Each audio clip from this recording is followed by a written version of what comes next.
That's totally bullshit. That means that the BDS became another new organization who want to gain also money and power on the suffer of the Palestinians. If you want me to boycott Israel, what is the alternative that you can suggest to me? You couldn't just ask me to boycott Israel and to put full stop. We are people who want to survive. We are people who are looking for a better level of life. We are people that we want to ensure the future of our children.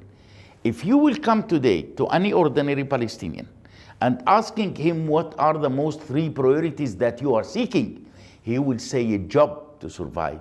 He will say to secure the education system and the health system for my children. So where is the boycott? People are not care even about the settlements, even about the wall, even about the foundation of the Palestinian state. I think that people much more care towards their economy. And while I am caring for my economy, I will never ever be able to impose any kind of a boycott on Israel without finding out the alternative. No, I don't believe that Israel is an apartheid. I was in South Africa for 5 times, and I went to the Museum of the Apartheid in Johannesburg, and what I saw there never ever been appeared between the Israelis and the Palestinians. We have a full cooperation. If you will go to the hospitals, you will find an Arab doctors. If you will go to the universities, you will find an Arab academics. If you will go to the ministries in Israel, you will find Arab people who are working there. So I think that it's a kind, of, let me say that those who are calling that Israel is an apartheid, in my opinion, these people trying to push more and more towards the anti-Semitism around the world. And no doubt that by considering Israel as an apartheid, this is another way how to increase the anti-Semitism around the world. And no doubt that the BDS became also so famous on increasing the anti-Semitism around the world. The media is biased. I am not a person who can lay ever on the media. I think that the media trying much more to express its own political views rather than to keep the ethics of journalism. We know that journalists today, either they became pro-Palestinian or they became pro-Israelis, and I don't think that the media right now is benefiting the Israeli-Palestinian conflict in any way or another. In my opinion, the media, unfortunately, right now, became as a part of the conflict rather than to be a part of the solution of the conflict. And I think that it is politics, and unfortunately, politics became less and less scare and worry about the future of the human beings. I grown up in a refugee camp for 33 years.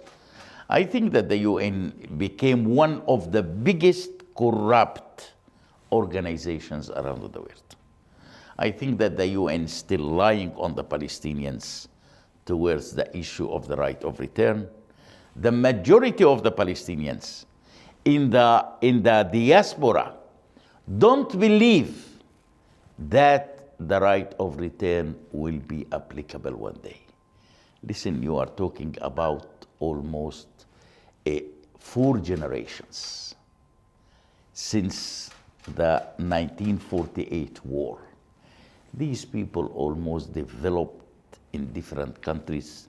They have their homes, they have their businesses there, and I'm quite sure that the majority of the Palestinian refugees in diaspora right now are seeking a kind of compensation from the international community rather than the right of return.